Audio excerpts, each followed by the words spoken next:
زبردست واقعہ ہے وہ بھی. ایک اور نوجوان آیا اور آ کر کہنے لگا اللہ کے رسول صلی اللہ علیہ وسلم مجھے اجازت دیجئے کہ لڑکی کے ساتھ میرے تعلقات ہیں، میں اس سے زنا کروں گا. آپ بھی مولانا لوگوں کی اتنی عزت اور احترام کرتے ہیں کہ بیڑی اور سگریٹ پیتے ہوئے آ رہے ہیں. مولانا جرجیز کو دیکھا، ارے نہیں مولانا صاحب آ رہے ہیں. اپنے باپ کو دیکھا، بڑے بھائی کو دیکھا، پھینک دیا.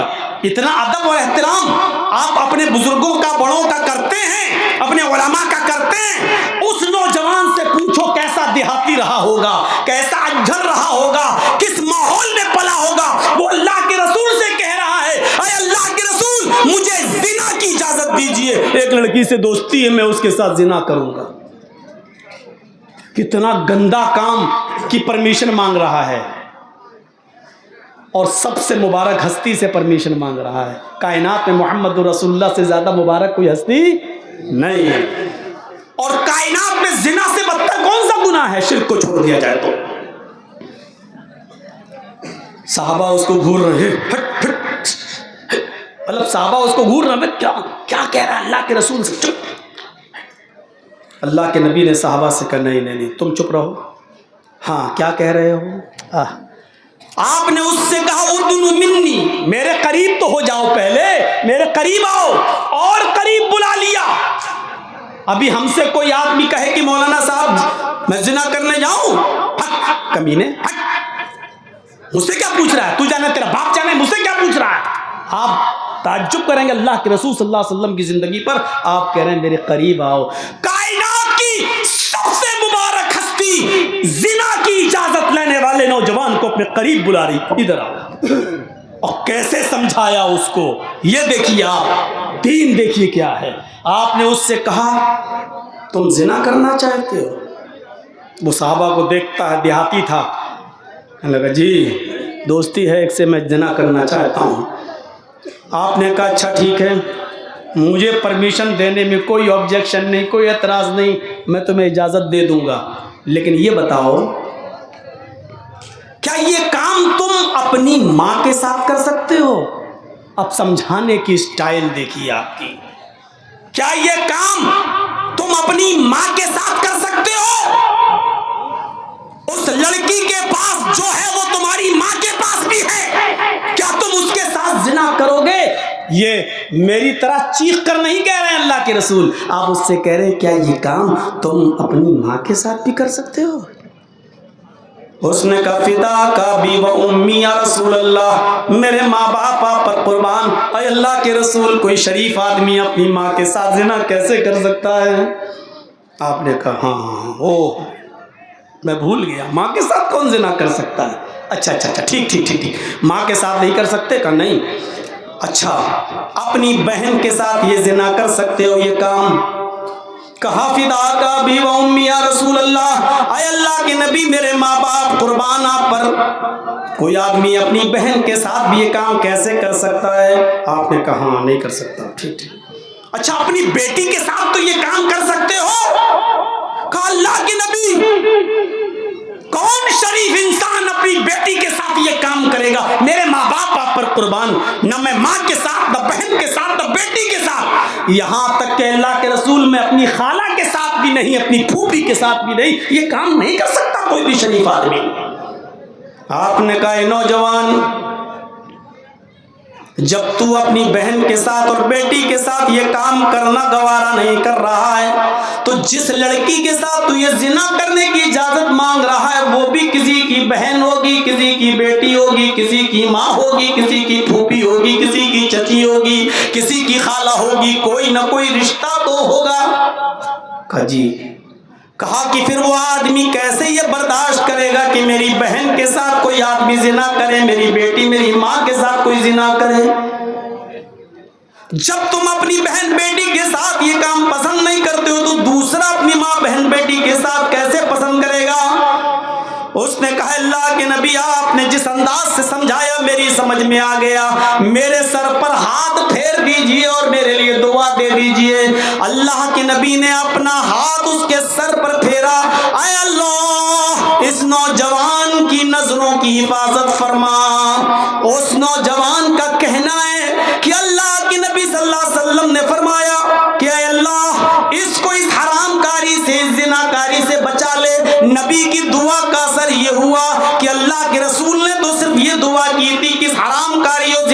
برائی سے بچا لے. لیکن نبی کی دعا کا اثر یہ ہوا کہ میرا تو اس دن کے بعد کوئی بھی ہماری یہ نظر, ہماری یہ نگاہ کسی حرام چیز, حرام جگہ پر بھی نہیں اٹھی اور حرام چیز کی طرف بھی نہیں اٹھی. آپ نے تو دعا دی, اللہ اس نوجوان کی نظروں کی حفاظت فرما. اللہ نے ایسی حفاظت فرمائی کہ اس دن کے بعد سے کسی حرام چیز پر میری نظر نہیں اٹھی. ہم اتنے اللہ والے بن گئے. میرے بھائیوں, ان واقعات کی روشنی میں بتانا صرف آپ کو یہ چاہتا ہوں کہ اللہ کے رسول نے اس آدمی سے نفرت نہیں کی, اس کو بھگایا نہیں. کمینے تو زنا کی اجازت لینے آ رہا ہے میرے پاس, آپ نے اس کو اپنے قریب بلا کر آپ نے اس کو بڑے پیار سے, حکمت کے ساتھ اور دانائی سے جب سمجھایا تو وہ آدمی گناہ چھوڑ دیا. آپ کسی کو شرابی کو شرابی کہہ کر شراب نہیں چھڑوا سکتے ہیں, چور کو چور کہہ کر آپ اس کی چوری نہیں چھڑوا سکتے ہیں, زانی کو زانی کہہ کر آپ اس کو زناکاری نہیں چھڑوا سکتے ہیں. آپ کو اس کو بڑے پیار سے سمجھانے کی ضرورت ہوگی, اس کو اپنے حکمت کے ساتھ, ہوشیاری کے ساتھ, دانائی کے ساتھ اس کو آپ کو لانا ہوگا. اسی لیے اللہ نے فرمایا ادعو الی سبیل ربک بالحکمہ, بہت حکمت سے اور ہوشیاری کے ساتھ, دانائی کے ساتھ لوگوں کو اللہ کی طرف بلاؤ, اللہ کی طرف بلاؤ. اب آپ یہ کہو گے اے شرابیوں لعنت ہو تمہارے اوپر, اس طریقے کی اگر تقریریں ہوں گی تو میرے بھائیوں کون آدمی آپ کی تقریر سے متاثر ہوگا؟ آپ شراب کے نقصان بتائیے اور شراب کی حرمت بتائیے, ایک ایک کر کے ان چیزوں کو چھڑوائیے. انشاءاللہ یہ قوم ماننے کے لیے تیار ہے. اللہ کے نبی صلی اللہ علیہ وسلم کی حکمت اور دور اندیشی کا اندازہ آپ اس بات سے لگا سکتے ہیں کہ جب نبی نہیں بنے تھے, جب نبی نہیں بنے تھے, ہوشیاری دیکھیے آپ کی, جب آپ نبی نہیں بنے تھے, جب آپ رسول نہیں بنے تھے, آپ کی عمر 35 سال کی تھی اور رسول کب بنے؟ 40 سال کے بعد. یعنی نبی بننے میں, رسول بننے میں ابھی 5 سال کا وقت باقی ہے. اللہ کے نبی صلی اللہ علیہ وسلم 35 سال کی عمر کراس کر چکے ہیں اور خانہ کعبہ میں, مکہ میں سیلاب آ گیا, مکہ میں ایک طوفان آیا اور اس پانی کا سیلاب آیا جس کی زد میں آ کر خانہ کعبہ بہہ گیا, ڈہ گیا, اکھڑ گیا. اس کی اثر نو دوبارہ تعمیر ہوئی, اثر نو دوبارہ تعمیر ہوئی. جب خانہ کعبہ بن کر تیار ہو گیا دوبارہ, اب آپ لوگوں کو اٹھنے کی بیماری ہو گئی تو اٹھیے جائیے, اب آ کے یہاں بیٹھیے گا نہیں بیچ میں. شوگر کے مریض ہیں, سب کو پیشاب آنے لگا. ابھی پکچر دیکھ رہے ہوتے تو بیٹھے رہتے, آرکیسٹرا کا ناچ ہو رہا ہوتا تو پیشاب رکا ہوا ہوتا. میرے بھائیوں سنیے, 35 سال کی عمر میں جب خانہ کعبہ تیار ہو گیا بن کر, دوبارہ جب اس کی تعمیر ہوئی تو حجر اسود کو رکھنے کی باری آئی.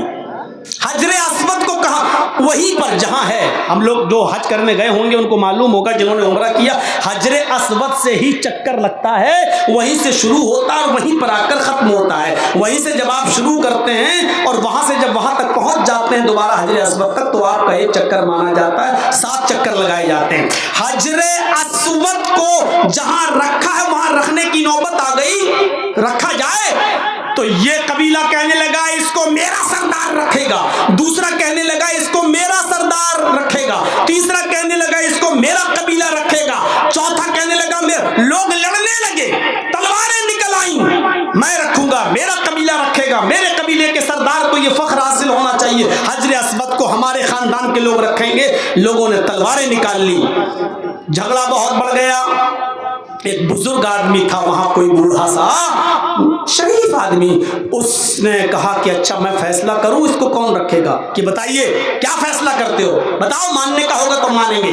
کہ یہاں تو سب لڑ رہے ہیں, ایک کام کرو ابھی سب لوگ اپنے گھر پہ چلے جاؤ اور سو جاؤ جا کر, کل صبح خانہ کعبہ میں جو سب سے پہلے آئے گا, کل صبح خانہ کعبہ میں جو سب سے پہلے آئے گا وہی جج بن جائے گا, وہی فیصل ہوگا, اور وہی جس کے بارے میں فیصلہ کر دے سب کو ماننا پڑے گا. یعنی وہ اسی کو ہم لوگ جج مان لیں گے اور وہ جو فیصلہ کرے اس کی بات ماننا پڑے گی.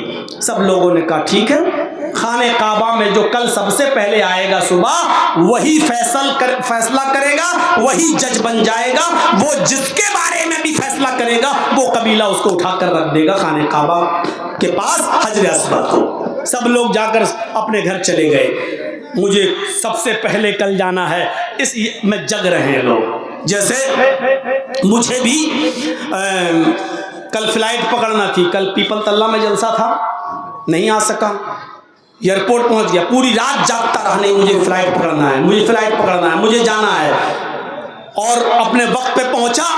وہاں جانے کے بعد پتہ چلا کہ جو فلائٹ 10:30 بجے جانا تھی اس کا اناؤنسمنٹ ہو رہا ہے کہ اب 12:30 بجے جائے گی۔ 12:30 بجے اناؤنسمنٹ ہوتا ہے نہیں اب یہ 1:30 بجے جائے گی، 1:30 بجے کے بعد اناؤنسمنٹ ہوتا ہے کہ 3:30 بجے جائے گی، 3:30 بجے کے بعد اناؤنسمنٹ ہوتا ہے کہ اب یہ 5:30 بجے جائے گی۔ بیٹھا رہا 5:30 بجے کے بعد اناؤنسمنٹ ہوتا ہے کہ کچھ پرابلم کی وجہ سے فلائٹ کینسل کر دی گئی۔ کل تقریباً 300 سے زیادہ فلائٹیں کینسل ہوئی ہیں انڈیگو کی۔ مجھے بھی لکھنؤ سے پٹنہ اور پٹنہ سے وندے بھارت پکڑ کے آنا تھا لیکن نہیں آ سکا۔ جلسے والوں سے میں نے معذرت کی، بولے کہ میرا کیا ہوگا، بہت بیچاروں سے میں نے کہا میں کیا کر سکتا ہوں بتائیے۔ پھر یہ ہوا کہ میں کسی طریقے سے راجدھانی میں بیٹھا اور صبح آج کشن گنج اترا تو میں نے ان سے کہا کہ میں جمعہ پڑھانے کے لیے آپ کے یہاں آ رہا ہوں اور میں پریشانی بتا دوں گا، یہ پریشانی تھی کہ جس کی وجہ سے میں نہیں آ سکا۔ تو یہ پرابلم ہو گئی تھی، ہو جاتی ہے کسی کے ساتھ میرے بھائیوں۔ کوئی آدمی ڈائریکٹ، ہم تو خود تو پائلٹ نہیں ہے کہ ہم اڑاتے ہوئے چلے جائیں، ہم تو خود ٹرین کے ڈرائیور نہیں ہیں۔ ہم ویڈیو کال کر کے دکھا بھی رہے ہیں ان لوگوں کو، دیکھیے یہ حالات ہیں، انڈیگو مرد آباد کے نعرے لگ رہے ہیں اور بہت زیادہ حالات خراب تھے۔ کل ایئرپورٹ پر لڑائی جھگڑا مار پیٹ کی نوبت تھی۔ تو بہرحال کسی طریقے سے میں ٹرین پکڑ کے واپس آیا تو بیچارے ان لوگوں کا کوئی قصور نہیں، انہوں نے بلایا تھا مجھے اور انہوں نے کہہ بھی دیا تھا کہ مولانا لشکر گاؤں میں آپ بول دیجئے گا، میں بھول گیا، شروع میں بولنا تھا نہیں بول پایا۔ بہرحال میں مدعو تھا لیکن یہ پرابلم کی وجہ سے میں نہیں آ سکا۔ تو میرے بھائیوں ہوتا ہے، اب وہ لوگ کل صبح مجھے سب سے پہلے جانا ہے خانہ کعبہ میں، اس لیے جاگ رہے ہیں، سو نہ جائیں، آنکھ نہ لگ جائے، اور عین موقع پر آنکھ لگ گئی۔ اور اللہ کے نبی صلی اللہ علیہ وسلم جلدی سے آئے اور سو گئے۔ جو جلدی سو جاتا ہے وہ جلدی اٹھ بھی جاتا ہے، اور جو دیر سے سوتا ہے وہ، آپ دیکھ لیجئے مثالیں ہوں گی آپ کے سامنے۔ جو جلدی اٹھتا ہے ان کو لوگ پیار کی نظر سے دیکھتے ہیں۔ چڑیوں کو صبح اٹھ جاتی ہیں، کیسی چہچا رہی ہیں، کوئل کوک رہی ہے، چڑیاں چہچا رہی ہیں، مرغ بول رہا ہے۔ چڑیاں جس وقت چیختی ہیں، چلاتی ہیں، چہچہاتی ہیں، اور ایک کتے کو دیکھ لو اس وقت پوری رات دوڑے گا گاڑیوں کے پیچھے، پوری رات بھونکتا رہے گا اور فجر سے پہلے وہ سو جائے گا۔ اور چڑیاں پوری رات سوئیں گی اور فجر کے وقت میں جاگ جاتی ہیں۔ چڑیوں سے کتنا پیار کرتے ہیں لوگ اور کتوں سے کتنی نفرت کرتے ہیں۔ وہ اسٹینڈرڈ کتوں کی بات الگ ہے، وہ تو ہمارے منوسمرتی میں لکھا ہے جو رشوت کھائے گا اس کو کتے کا جنم ہوگا مرنے کے بعد، مرنے کے بعد۔ تو دنیا میں جتنے کتے ہم دیکھتے ہیں میں سوچتا ہوں یہ پہلے سب مرد رہے ہوں گے اور انہوں نے کوئی رشوت کھائی ہوگی تب ان کو کتے کا جنم ہوا ہے۔ جتنے بھی کتے دیکھتا ہوں میں تو سوچتا ہوں یہ پہلے منوسمرتی کے مطابق یہ پہلے مرد رہے ہوں گے، انہوں نے رشوت کھائی ہوگی تب ان کو یہ جنم ہوا ہے کتے کا۔ اور جب کسی ایسی گاڑی میں بیٹھے ہوئے کسی کتے کو دیکھتا ہوں، انکی پنکی ٹنکی چمی لبلی، جب یہ اسٹینڈرڈ کتے، تو میں سوچتا ہوں کہ یہ بہت بڑے D G P D I جی جو سب سے بڑا رشوت خور ہوتا ہے، اسٹینڈرڈ بڑا گھوٹالے باز، یہ اسٹینڈرڈ آدمی رہا ہوگا جو بہت بڑا گھوٹالہ کیا ہوگا کروڑوں اربوں خربوں کا۔ یہ مرنے کے بعد بھی سارا اسٹینڈرڈ کتا پیدا ہوا ہے جو مرنے کے بعد بھی ایسی گاڑیوں میں گھوم رہا ہے۔ یہ کوئی دھک ہے؟ مرنے کے بعد جو رشوت کھائے گا اس کو کتے کا جنم ہوگا، اور جو کسی کی ماں بہن بیٹی پر غلط نظر ڈالے گا اس کو اگلا جنم لڑکی کا ہوگا۔ یہ دنیا میں جتنی ماں بہنوں کو دیکھ رہے ہو نا، یہ سب پہلے مرد تھیں. انہوں نے لڑکیوں کو بری نظر سے دیکھا ہوگا، اس لیے ان کو لڑکی کا جنم ہوا ہے. اگر دنیا میں کوئی آدمی کسی کی ماں بہن بیٹی پر غلط نظر نہ ڈالے تو لڑکی پیدا ہی نہیں ہوگی. پوچھو بچے پھر کہاں سے آئیں گے؟ پوچھو. جو جوا کھیلے گا اس کو بھینس کا جنم ہوگا، یہ لکھا ہے. جو جوا کھیلے گا اس کو بھینس کا جنم ہوگا. دنیا میں جتنی بھینسیں گائیں دکھ رہی ہیں یہ سب پہلے مرد تھے، انہوں نے جوا کھیلا ہوگا تب ان کو بھینس کا جنم ہوا ہے. دنیا میں اگر کوئی بھی آدمی جوا نہ کھیلے تو بھینس اور گائے پیدا ہی نہ ہو. اور جب بھینسیں اور گائے پیدا نہ ہو تو نہ دودھ نہ ملے، نہ دہی ملے، نہ مکھن ملے، نہ پنیر ملے، نہ گھی ملے. یعنی یہ ساری نعمتیں اگر کھانا ہے تو اس کا مطلب یہ ہے کہ جوا کھیلو. الٹی گنگا بہ رہی ہے. یہ ساری کتاب آج بھی لکھا ہوا ہے کتابوں میں، منوسمرتی پوری پڑھ جائیے ایک ایک جی. بلکہ یہاں تک لکھا ہوا ہے یہ کرو گے تو آلو بنو گے، یہ کرو گے تو گھیا بنو گے، یہ کرو گے تو پپیتا بنو گے، یہ کرو گے تو گیہوں بنو گے، یہ برا کام کرو گے تو باجرا بنو گے، یہ سرسوں بنو گے. سب کچھ لکھا، دال چاول، ایک ایک جرم. یہ کرو گے تو یہ کرو گے تو یہ کرو گے تو یہ ساری نعمتیں تو ہمیں پاپ ہی کے نتیجے میں مل رہی ہیں. میرے بھائیوں، بات تھوڑی سی آگے کی طرف چلی گئی.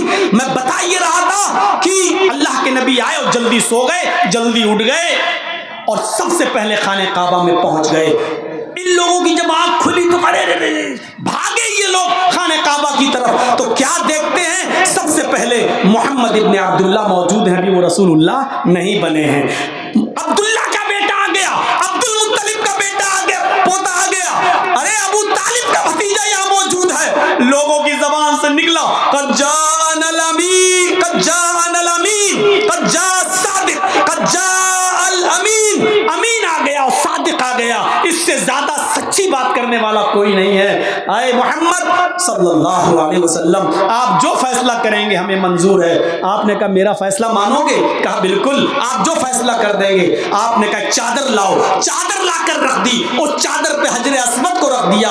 آپ نے کہا اے فلاں قبیلے کے سردار یہ کونا تم پکڑو، اے فلاں قبیلے کے سردار یہ کونا تم پکڑو، اے فلاں قبیلے کے سردار چادر کا یہ کونا تم پکڑو، اے فلاں قبیلے کے سردار چادر کا کونا یہ والا تم پکڑو. 4 سرداروں نے 4 کونے پکڑے اور چاروں نے مل کے جب چادر کو اٹھایا تو حجر اسود بھی اٹھ گیا. آپ نے کہا اس کو لے کے چلو خانہ کعبہ تک. جب خانہ کعبہ تک حجر اسود کو لے کر آیا گیا، وہاں جب پہنچا دیا ان سب لوگوں نے مل کر، تو اللہ کے رسول نے اس کو اپنے ہاتھ سے اٹھا کر وہاں رکھ دیا. اس فیصلے سے سب خوش ہو گئے اور سب کو یہ خوشی ہوئی کہ ہم نے بھی اس کو اٹھایا. وہ سوچنے لگا ہم نے بھی اٹھایا. یہ حکمت تھی، یہ ہوشیاری تھی. اور جس نبی نے نبی بننے سے پہلے اتنی دی حکمت، ہوشیاری اور دانائی سے کام کیا ہو، رسول بننے کے بعد اس نے کتنی حکمت اور دانائی سے اور ہوشیاری سے اس نے دین کی دعوت دی ہوگی. ہمیں اور آپ کو سوچنا چاہیے. ہمارے پاس تو حکمت ہی نہیں ہے، ہمارے پاس کہاں ہوشیاری ہے. ساری سرداری اور ساری باتیں ہماری چناؤ کے موقع پر ہونے لگتی ہیں. سب اسی وقت موقع ہوتا ہے ہمیں اپنے آپ کو سب ہوشیاری دکھانے کا. میرے بھائیوں، اس وقت اس چیز کی ضرورت نہیں ہے کہ کس کو آنا چاہیے. میں بار بار کہتا ہوں اور کہتا رہوں گا اور ڈنکے کی چوٹ پر کہتا رہوں گا. اس وقت یہ مت دیکھو کہ ہمارے لیے فائدے مند کون ہے. آپ اس وقت یہ دیکھیے کہ ہمارے لیے سب سے کم نقصان دہ کون ہے. آپ فائدے کی بات کر رہے ہو، چھوڑ دیجئے، بھول جائیے آپ اپنا فائدے کی بات. آپ یہ دیکھیے کہ میرے لیے سب سے کم نقصان دہ کون ہے. بس آپ یہ سوچئے کہ آپ کی بیوی پریگننٹ ہے، ہاسپٹل میں ایڈمٹ ہے اور ڈاکٹر نے یہ کہہ دیا ہے کہ ہم یا تو بچے کو بچا سکتے ہیں یا تمہاری بیوی کو بچا سکتے ہیں، دونوں میں سے کسی ایک کو بچا سکتے ہیں. بس بتاؤ کس کو بچائیں.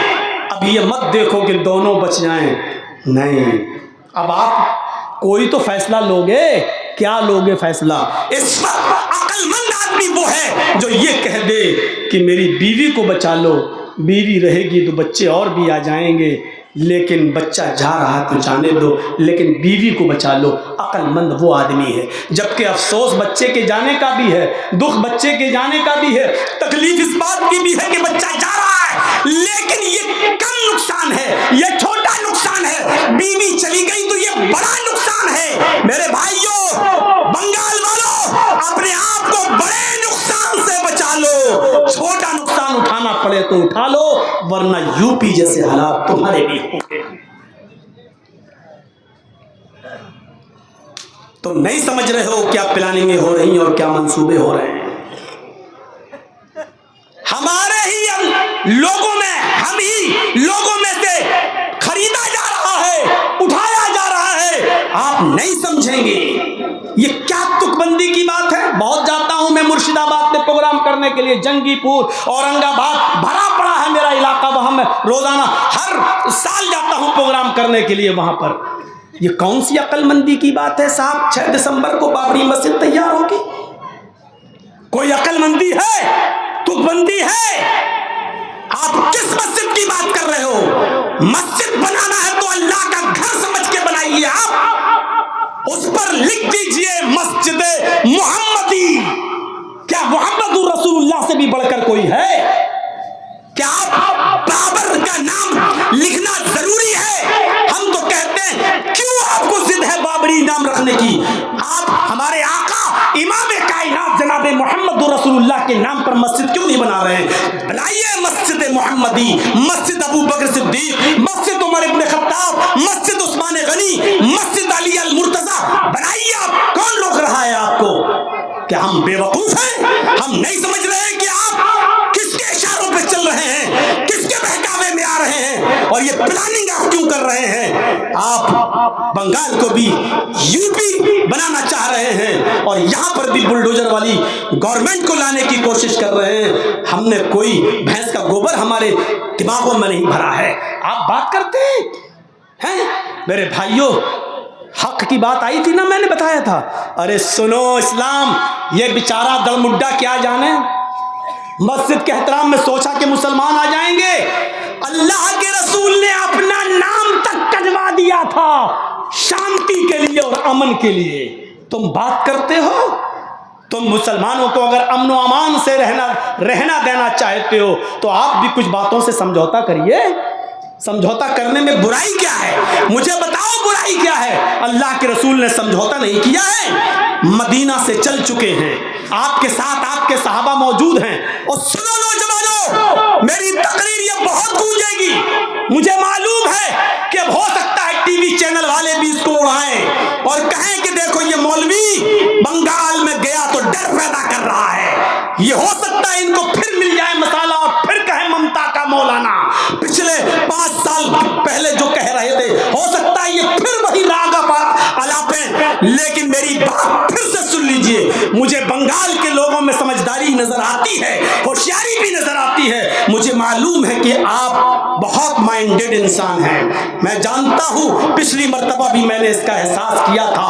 آپ ہمارے یو پی والوں کی طرح اور آپ بہار والوں کی طرح نہیں ہیں، یہ مجھے اچھی طریقے سے معلوم ہے، اور انشاءاللہ اس مرتبہ بھی وہی ثبوت دیں گے۔ سنیے میرے بھائیو، آپ پھر آئیے اس طرف اور دیکھیے اللہ کے نبی مدینے سے چل چکے ہیں، آپ کے ساتھ صحابہ بھی موجود ہیں، اور جب حدیبیہ کے مقام پر آئے، حدیبیہ جانتے ہیں؟ نہیں، سنیے، مکہ سے تقریباً 7 میل کی دوری پر ایک مقام ہے حدیبیہ، جہاں صلح ہوئی تھی اللہ کے نبی صلی اللہ علیہ وسلم کی مکہ کے کافروں سے۔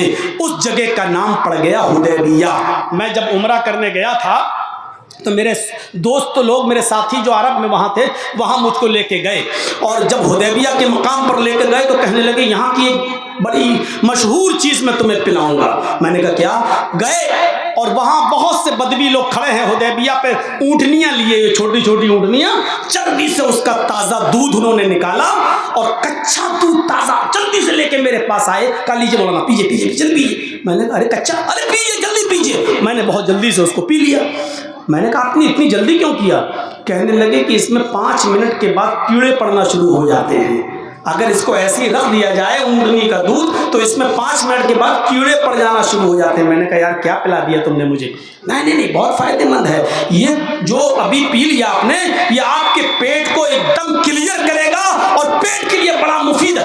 وہ حدیبیہ کا مقام میں آپ کو بتلا رہا ہوں. وہاں جب پہنچے آپ اور آپ کے صحابہ تو پتا چلا کہ مکے میں لوگ تلواریں لیے کھڑے ہیں اور محمد صلی اللہ علیہ وسلم اور ان کے ساتھیوں کو آنے کی اجازت نہیں ہے, مکے میں نہیں ہے. آپ نے خبر بھیجی کہ دیکھو میں لڑنے نہیں آ رہا ہوں, میں عمرہ کرنے آیا ہوں اور عمرہ کر کے واپس چلا جاؤں گا. ان لوگوں نے منع کر دیا, نہیں پہلے بات چیت ہوگی اس کے بعد میں عمرے کی اجازت ہوگی. تو آپ نے کہا کہ ٹھیک ہے میں آ رہا ہوں, بات چیت کر لیجئے. کہا نہیں آپ وہیں رہیے, ہم لوگ آ رہے ہیں بات چیت کرنے کے لیے. کافروں کا ایک وفد تیار ہوتا ہے, کچھ لوگوں پر مشتمل, کچھ لوگ, ان کا سردار سہیل, بخاری کی حدیث میں ان کا سردار کون تھا؟ سہیل, قریش کی طرف سے سردار بن کر گیا, کئی لوگوں کو لے کر گیا. یہ لوگ حدیبیہ کے مقام پر پہنچے. پہنچنے کے بعد اب صلح ہوتی ہے. جانتے ہو پہلی شرط کیا رکھی گئی؟ مدینے سے مکہ 300 میل, تقریباً 450 کلومیٹر کا سفر. 300 میل, اور یہ کوئی راجدھانی ایکسپریس کی طرح نہیں کہ جرجیت صاحب 7 بجے لکھنؤ میں بیٹھے اور 10 بجے کشن گنج اتر گئے. یہ والا سفر نہیں, گھوڑے پر بیٹھ کر یا اونٹ پر بیٹھ کر ہی سفر. اور راستے بھی اتنے اچھے نہیں, جو پکی سڑکیں, خاردار کانٹوں راستہ, اوبڑ کھابڑ راستہ. غور کریے 450 کلومیٹر کا سفر, 300 میل کا سفر کر کے آپ اور آپ کے صحابہ کئی دنوں کے بعد حدیبیہ پہنچے. صرف 7 میل کی دوری پر رہ گئے ہیں مکہ اور یہاں روک دیا گیا. اب جانتے ہو شرطیں کیا طے ہوتی ہیں؟ پہلی شرط, آئے محمد ابن عبداللہ آپ عمرہ کرنے کے لیے آئے ہیں اور ہم بھی چاہتے ہیں کہ آپ عمرہ کریں, ہمیں کوئی اعتراض نہیں, لیکن چند شرطوں پر عمرہ ہوگا. آپ نے کہا مجھے تمہاری شرطیں منظور ہیں, بتاؤ کیا شرط ہے تمہاری؟ کہا میری پہلی شرط یہ ہے کہ اس سال آپ کو اور آپ کے ساتھیوں کو عمرہ نہیں کرنے دیں گے, یہاں سے واپس جائیے مدینے. اس سال نہیں کرنے دیں گے, اس سال واپس جائیے. نوجوانوں میری تقریر سننا نہ سننا, لیکن یہ منظر ضرور دیکھ لیجئے گا, یہ منظر ضرور دیکھ لیجئے گا, تاکہ کوئی آپ کو بہکانے آئے تو بہکا نہ سکے, کوئی آپ کو ورغلانا چاہے تو ورغلا نہ سکے. اللہ کے نبی صلی اللہ علیہ وسلم سے کیا کہا جا رہا ہے؟ آپ اور آپ کے صحابہ کو اس سال عمرہ نہیں کرنے دیا جائے گا, جائیے. مدینے سے آئے ہو, مدینے واپس جائیے, اگلی سال عمرہ کرنے آ سکتے ہو. آپ نے کہا ٹھیک ہے لکھ دو. مکے میں پیدا ہوئے, جرجیس اٹاوا میں پیدا ہوا, اور جرجیس سے ہی یہ کہا جائے کہ جرجیس تمہیں اٹاوا میں آنے کی اجازت نہیں. بتاؤ میرے ساتھ بے انصافی ہے کہ نہیں ہے؟ اللہ کے رسول مکے میں پیدا ہوئے اور اللہ کے رسول سے کہا جا رہا ہے کہ مکے میں ہماری زمینیں, ہمارے باپ دادا کی زمینیں آج بھی موجود, لیکن ہم ہی سے کہا جا رہا ہے مکے میں گھسنے کی اجازت نہیں.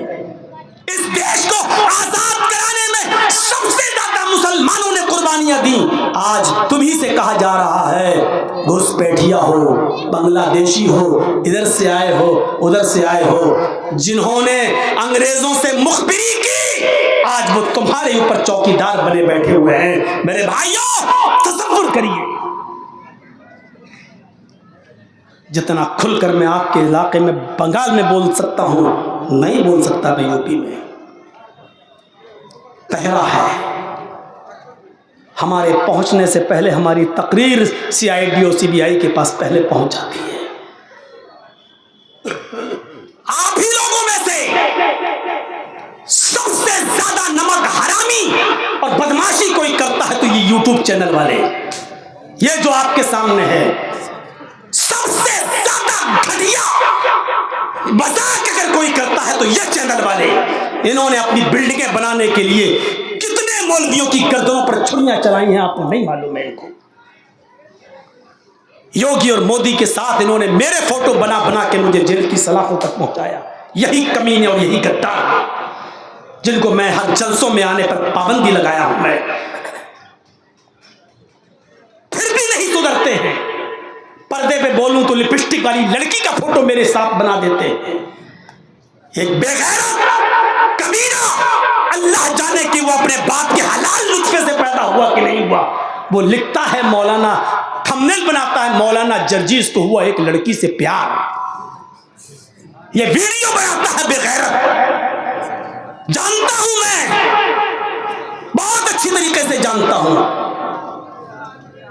تمہاری چند سکے تو تمہیں مل گئے لیکن ہضم نہیں ہوگا. ڈرو اس کمائی سے کہ تمہیں اور تمہاری اولاد کو کہیں کینسر کی بیماری نہ ہو جائے، لا علاج بیماری میں مبتلا نہ ہو جاؤ، انہونی نہ ہو جائے تمہارے ساتھ. کسی کی ماں کی بد دعائیں نہیں لینا چاہیے. میری ماں کتنا روئی ہے میں جانتا ہوں. ہر کسی کی ماں روتی ہے. تمہاری ماں ماں ہے، میری ماں ماں نہیں ہے. بے غیرتو، تمہیں شرم آنی چاہیے. کیا کیا تھمبنیل بناتے ہو تم. میرے بھائیوں، اللہ کے نبی کہتے ہیں مجھے تمہاری یہ شرط منظور ہے. میرا مکہ اور مجھے کو آنے کی اجازت نہیں، پھر بھی کہہ رہے ہیں تم تو اکڑ جاؤ گے. ہمارے ساتھ یہ ہونا ہے، آج ہمارے پاس یہ نہیں ہے وہ نہیں ہے. اللہ کے رسول سے زیادہ سمجھدار ہو تم. اللہ کے رسول نے کہا کہ مجھے تمہاری یہ شرط منظور ہے. ٹھیک ہے اگلے سال تو آ سکتا ہوں. انہوں نے کہا آئندہ سال آ سکتے ہو لیکن 3 دن سے زیادہ مکے میں رہنے کی اجازت نہیں. پوچھو ان علماء سے، مدرسے میں پڑھاتے ہوں گے بخاری مسلم، بخاری میں یہ حدیث موجود ہے. انہوں نے کہا کہ اگلے سال آنے دیں گے ہم آپ کو اور آپ کے صحابہ کو، لیکن 3 دن سے زیادہ مکے میں رہنے کی اجازت نہیں. میرا شہر اور مجھے کو 3 دن سے زیادہ رہنے کی اجازت نہیں. آپ نے کہا کہ ٹھیک ہے مجھے تمہاری یہ شرط بھی منظور ہے، میں 3 دن کے اندر اندر تمہارا مکہ خالی کر دوں گا. یہ بھی لکھ لیا گیا. انہوں نے کہا ایک شرط اور ہے کہ آپ اور آپ کے صحابہ تلوار لے کر آ سکتے ہیں لیکن تلوار میان میں رہے گی اور ہمارے لوگ مکے میں تلوار کھلی ہوئی رکھیں گے اور کھلی ہوئی تلوار لے کر گھومیں گے. آپ اور آپ کے صحابہ تلوار میان کے اندر رکھیں گے. آپ نے کہا سہیل مجھے تیری یہ شرط بھی منظور ہے، ہم لڑنے کے لیے آئیں گے ہی نہیں، ہم تو عمرہ کریں گے اور چل دیں گے. ٹھیک ہے، ساری باتیں طے ہو گئیں. سہیل نے کہا ایک شرط اور ہے. کتنی ظالمانہ شرط، ظالمانہ شرط. آئے محمد اور کہو صلی اللہ علیہ وسلم ایک شرط اور ہے. کہا کیا؟ کہا وہ شرط یہ ہے کہ اگر میرا کوئی آدمی مکے سے بھاگ کر مدینے جائے اور آپ اس کو پکڑ لیں، یعنی آپ کے ہاتھ لگ جائے، تو میرے آدمی کو واپس کرنا پڑے گا. میرا آدمی اگر مکے سے بھاگ کر مدینہ جائے تو آپ کو واپس کرنا ہوگا، لیکن آپ کا اگر کوئی آدمی مدینے سے واپس بھاگ کر مکے آتا ہے تو ہم آپ کے آدمی کو واپس نہیں کریں گے. بالکل وہی صورتحال. ہمارے کانوڑ نکلیں گے روڈ پر، منگل کو بھوج ہوگا، بھنڈارا لگے گا، ہمارے جلوس نکلیں گے، ہماری آرتیاں اور پوجا سب راستوں میں ہوگی، لیکن تمہیں سڑک پر 5 منٹ کے لیے بھی نماز نہیں پڑھنے دی جائے گی. بالکل یہی ظالمانہ شرط. تمہارا آدمی میرے پاس آئے گا تو ہم واپس نہیں کریں گے، اور میرا آدمی اگر تمہارے پاس آ جائے تو تمہیں واپس کرنا ہوگا. اللہ کے نبی نے فرمایا مجھے تمہاری یہ شرط بھی منظور ہے. حضرت عمر نے کہا اللہ کے رسول اتنا دب کر سمجھوتا، جیسے ہوتے نا ایک دو غصے والے لوگ، اتنا دب کر، ہم کیا چھوٹے باپ کے بیٹے ہیں؟ ہاں ارے آپ نے تو بالکل ہماری ناک کٹا دی. جیسے ہم لوگوں میں جذباتی لوگ ہوتے ہیں ایسے ہی حضرت عمر بڑے جذباتی. اللہ کے رسول اتنا دب کر فیصلہ. آپ نے اشارہ کیا عمر فیصلہ میں نے لیا ہے، میں بول رہا ہوں، آپ کو بولنے کی ضرورت نہیں، طے ہو گیا. اور سنو مسلمانوں، تم ایک لفظ ہٹانے کے لیے تیار نہیں ہو. بابر محمد رسول اللہ صلی اللہ علیہ وسلم کی طرف سے جب یہ شرطیں رکھی گئیں اور لکھ دیا گیا کہ محمد رسول اللہ کو یہ شرطیں منظور ہیں، تب سہیل نے کہا اے محمد ابن عبداللہ، یہ رسول اللہ کاٹو، ہم آپ کو رسول اللہ نہیں مانتے ہیں۔ بخاری پڑھ رہا ہوں، بخاری جانتے ہو بخاری کون سی کتاب ہے؟ اصح الکتب بعد کتاب اللہ، قرآن کے بعد سب سے بڑا درجہ اگر کسی کتاب کو حاصل ہے تو وہ بخاری شریف کو حاصل ہے۔ اس بخاری کے الفاظ رسول اللہ کاٹو، ہم آپ کو رسول اللہ مانتے ہی نہیں ہیں، لکھو محمد کو یہ فیصلہ منظور ہے، محمد رسول اللہ کاٹو، رسول اللہ، ہم آپ کو رسول مانتے ہی نہیں، مان لیں تو جھگڑا کس بات کا ہے؟ پھر تو جھگڑا ہی ختم۔ آپ عبداللہ کے بیٹے، لکھو محمد ابن عبداللہ کو منظور ہے۔ آپ نے حضرت علی سے کہا اے علی، رسول اللہ کاٹ دو۔ تم کہہ رہے ہو نا بابر نہیں کاٹیں گے، میری ناک کٹ جائے گی، اللہ کے رسول حضرت علی سے کہہ رہے ہیں اے علی، رسول اللہ کاٹ دو۔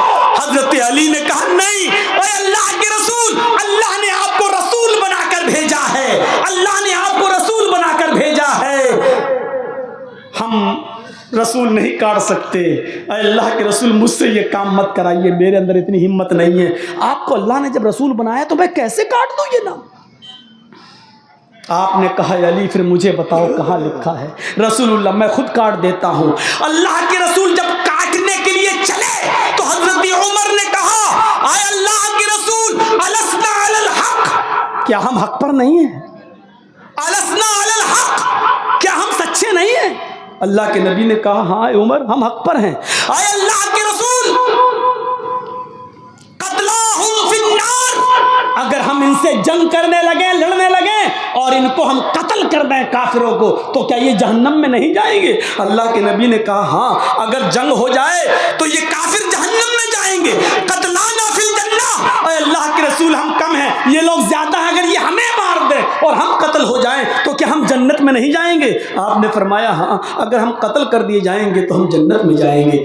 فرمایا پھر آپ مجھے کیوں روک رہے ہو؟ ہم جنگ کریں گے، ہم جہاد کریں گے، مت روکیے ہمیں۔ آپ رسول اللہ بھی کاٹنے کے لیے تیار ہو گئے۔ آپ نے فرمایا نہیں اے عمر، جو میں سمجھ رہا ہوں وہ تم نہیں سمجھ رہے ہو، میری جو عقل کہہ رہی ہے وہ تم نہیں سمجھ رہے ہو۔ عقل مندی کا پہلو یہی ہے، دانش مندی کا پہلو یہ ہے کہ ان کی یہ شرط بھی مان لی جائے، اور آپ نے رسول اللہ اپنے ہاتھ سے کاٹ دیا۔ کیوں؟ اگر اسی وقت آپ جنگ کرتے اور قتل ہو جاتے اور صحابہ بھی قتل ہو جاتے تو آج یہ اسلام ہم تک پہنچتا، آج یہ اسلام ہم تک پہنچتا۔ آج آپ کہہ رہے ہو ہمیں بھی یہ ہونا چاہیے، وہ ہونا چاہیے، یہ ملنا چاہیے، وہ ملنا چاہیے۔ ارے پہلے زندہ تو رہو، تم زندہ کہاں ہو؟ زندگی رہے گی تب تو عہدے ملیں گے، جب زندہ ہی نہیں رہو گے تو عہدوں کا کیا کرو گے؟ میرے بھائیوں، پہلے اپنی زندگی کو بچانے کی فکر کرو، اور پھر میرے بھائیوں پھر کوئی عہدوں کی لڑائی بعد میں لڑی جائے گی، پہلے عقل مندی سے کام لیجئے۔ بالکل وہی صورتحال ہے میرے بھائیوں کہ ایک جنگل میں شیر نے بھی شکار کیا، بھیڑیے نے بھی شکار کیا، اور لومڑی نے بھی شکار کیا۔ شیر نے گدھا مارا، شیر نے گدھا مارا، بھیڑیے نے بکری ماری، اور لومڑی نے خرگوش مارا۔ تینوں نے ایک ایک جانور مار دیا۔ شیر نے کس کو مارا؟ گدھا۔ اور بھیڑیے نے کس کو مارا؟ بکری۔ اور لومڑی نے کس کو مارا؟ خرگوش۔ اب شیر کہتا ہے اے بھیڑیے بتاؤ کون سا جانور کون کھائے گا؟ یہ شیر سمجھ لو تو پوری تقریر سمجھ لو گے میری، یہ شیر سمجھ لیجئے۔ شیر نے بھیڑیے سے کہا بھیڑیے بتاؤ کون سا جانور کون کھائے گا؟ بھیڑیا بیچارہ سمجھ نہیں پایا، جیسے آج ہم لوگ نہیں سمجھ پا رہے ہیں۔ بھیڑیے نے فیصلہ تو صحیح کیا تھا لیکن وہ شیر کے ارادے کو سمجھ نہیں پایا۔ بھیڑیے نے کہا بہت آسان ہے، کہا بتاؤ کون سا جانور کون کھائے گا؟ بھیڑیے نے کہا گدھا آپ نے مارا ہے، گدھا بڑا بھی ہے، یہ آپ کھا لیجئے۔ بکری میں نے ماری ہے، بکری میں کھا لیتا ہوں۔ لومڑی نے خرگوش مارا، لومڑی خرگوش کھا لیتی ہے۔ شیر نے کہا ادھر آ ادھر آ، مارا ایک کمپٹی پہ ہاتھ، کمینہ یہ فیصلہ کرتا ہے؟ کس نے بتایا تجھے یہ فیصلہ کرنا؟ اس نے اپنے دانتوں سے اس کو دبایا اور پنجوں سے پھاڑ دیا، بھیڑیا بھی رام رام ستیہ، بھیڑیا بھی مر گیا۔ کمینہ یہ فیصلہ کرتا ہے؟ یہ کوئی اچھا فیصلہ تھا؟ اس کو فیصلہ کرنا بھی نہیں آتا۔ اس نے لومڑی سے کہا، اے لومڑی تو فیصلہ کر، بتا کون سا جانور کون کھائے گا۔ لومڑی مزاج سمجھ گئی اور ماحول بھانپ گئی۔ مسلمانوں اس وقت لومڑی ہو آپ، بھانپ لو ماحول کو۔ لومڑی بھانپ گئی۔ لومڑی نے کہا، ارے یہ تو بالکل کمینہ آدمی، اس کو تو فیصلہ کرنا ہی نہیں آتا ہے، اس نے کوئی فیصلہ کیا؟ بالکل غلط فیصلہ کیا۔ ارے آپ جنگل کے راجا ہیں، یہ سارے جانور تو آپ کے ہیں، آپ نہیں کھائیں گے تو کون کھائے گا؟ آپ نے گدھا مارا ہے، صبح اٹھیے گدھا کھا لیجئے، اب تو بھیڑیا بھی مر گیا ہے، آپ اٹھیے 12-1 بجے بھیڑیا بھی کھا لیجئے، شام کے ٹائم پر آپ بکری کھا لیجئے، اور رات کو سوتے وقت خرگوش بھی کھا لیجئے۔ یہ چاروں جانور تو آپ کے ہیں، آپ جنگل کے راجا ہیں، آپ نہیں کھائیں گے تو کون کھائے گا؟ یہ سب آپ کا ہے۔ شیر نے کہا، شاباش، ادھر آ۔ کس نے؟ واہ ماشاءاللہ، کیا فیصلہ کیا تو نے، بہت اچھا فیصلہ کیا تو نے۔ یہ فیصلہ کرنا تو نے سیکھا کہاں سے؟ اس نے کہا، حضور اسی بھیڑیے سے سیکھا ہے، اسی بھیڑیے سے سیکھا ہے۔ بہار والوں کو سمجھ میں آ گیا بھیڑیا کون ہے، شیر کون ہے، پنجہ کس کا ہے۔ بنگال والوں خیر منا لو اپنی، اور اللہ رب العالمین سے دعا کرو کہ بار الہ ہمیں متفق رہنے کی توفیق عطا فرمائے۔ میں کسی پارٹی کا پرچار کرنے نہیں آیا ہوں، پھر میں کسی کا نام نہیں لے رہا ہوں، میں پھر کہہ رہا ہوں کہ متفق رہیے گا۔ بٹو گے تو وہی حال ہوگا جیسے وہاں لوگ بٹے تو کیا ہوا اور نتیجہ کیا گیا۔ آپ متفق رہیے گا، اتحاد آپ کے اندر رہے، اور انشاءاللہ مجھے امید ہے کہ آپ بہت سمجھدار لوگ ہیں، آپ اپنی سمجھداری کا ثبوت دیں گے۔ میں نے 7 منٹ پہلے تقریر شروع کی تھی، 7 منٹ رہ بھی گئے ہیں۔ 7 منٹ میں نے اس لیے چھوڑ دیے کہ 7 منٹ 10 منٹ آپ کے پاس بیٹھ کر اس ادارے کے لیے میں دامن پھیلا لوں، آپ کے لیے، آپ کے سامنے، جبکہ میں ہاتھ جوڑتا ہوں نہ دامن پھیلاتا ہوں، لیکن اس مدرسے کے لیے میں بھیک مانگنے کے لیے تیار ہوں۔ اپنے اپنے موبائل آپ سمجھ لو، اللہ سے دعا کیجئے کہ اللہ ہمیں حکمت سے کام لینے کی توفیق عطا فرمائے۔ بار الہ ہمیں دین کو ہوشیاری